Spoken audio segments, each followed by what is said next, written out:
Let me share something with you, a story, a thought, a perspective. Something that might challenge the way you've been taught to think about money, security, and what it truly means to prepare for the future. We all want to feel safe, don't we? We want a buffer between us and the unknown. We want to know that if something goes wrong, if the economy shakes, if a job is lost, if life throws a curveball, we'll be okay. And so, we save. We plan. We put money away, make investments, draw up contingency plans.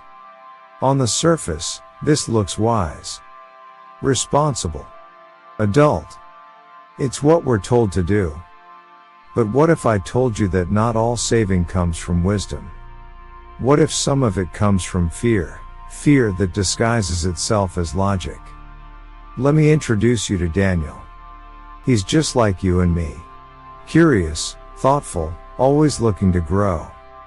He once told me about a conversation he had with a teacher of his, let's call him Marcus.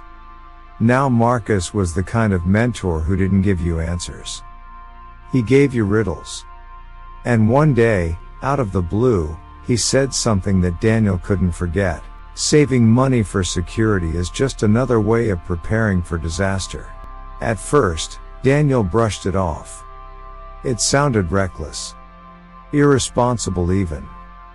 But that sentence kept echoing in the back of his mind, especially when he'd sit down to pay bills, update his budget, or worry about the future.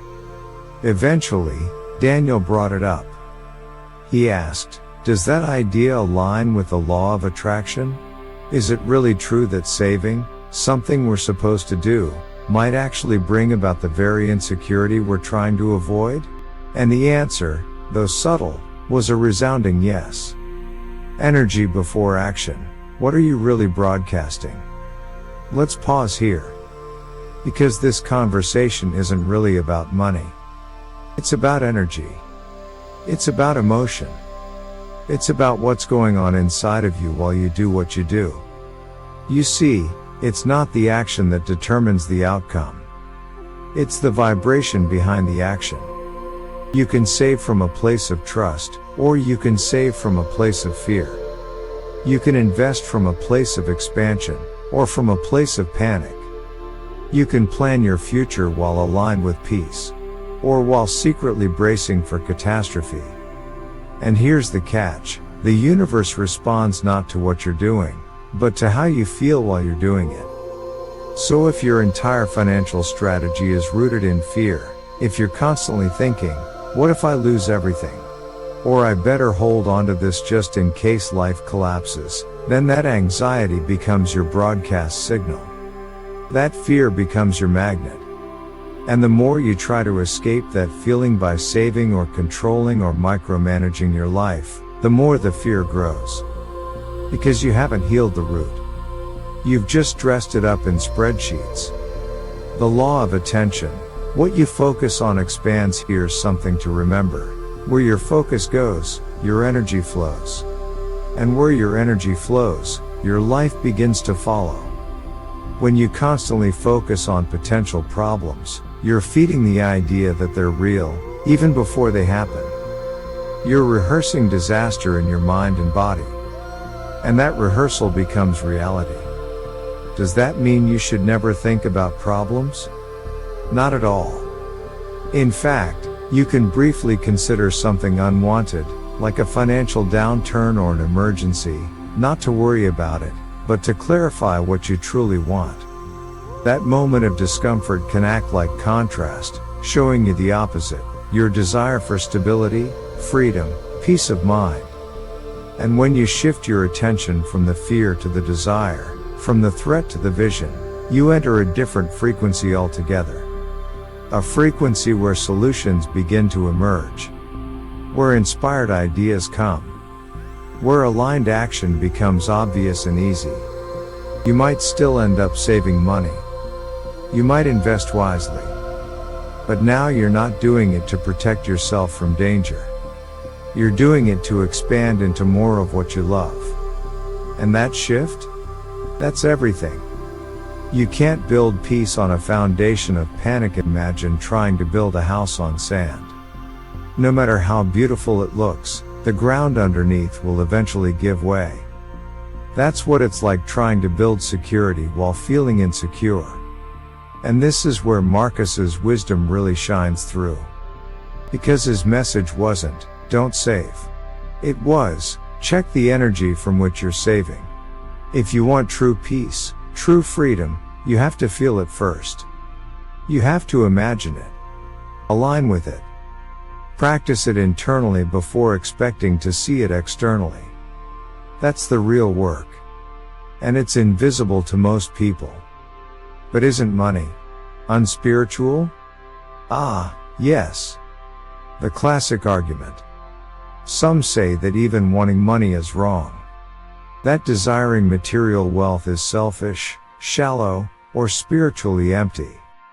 They say you should focus only on love, connection, enlightenment, not cash. But here's something powerful to remember. You are not here by accident. You are not floating in a void. You are here, on this earth, in a body, in a very physical world. And this world? It's not separate from spirit, it's spirit made visible. Money is not the enemy. It's neutral. It's a tool. It's energy. And when you're aligned, when your desire for money comes from a place of freedom, creativity, generosity, then money becomes a vehicle for your soul. It becomes part of your purpose. It becomes spiritual in action. So no, you don't need to give up on money to be pure. You just need to check, what's the energy behind your desire? Is it rooted in fear? Or is it inspired by freedom? So, what do you do with all this? If you're someone who saves, ask yourself, am I doing this because I trust life? Or because I fear it? If you're someone who plans constantly, ask, am I planning from excitement, or from dread? And if you're someone who holds on tightly to everything, money, control, people, just ask yourself one simple question. What would I do differently if I already felt completely safe, secure, and supported? Start there. Because when you move from that energy, that alignment, everything changes. Your decisions improve. Your creativity opens. And your future? It begins to reflect that inner shift. Security doesn't come from hoarding. It doesn't come from controlling every outcome. It comes from alignment. From clarity. From trusting the flow of life and taking inspired action from a place of truth, not fear. Planting the seeds of true security. In the end, security is not something you earn. It's something you cultivate, inside. It's the quiet strength of knowing that no matter what comes, you can meet it. It's the confidence that you are resourced, supported, guided. It's the peace of realizing that your job is not to predict the future, but to align with your highest self, here and now. So yes, save. Plan. Prepare. But do it from love, not lack. Do it from wisdom, not worry. Do it because you're excited to grow, not afraid to fall. Because the truth is, you're not here to survive your life. You're here to create it.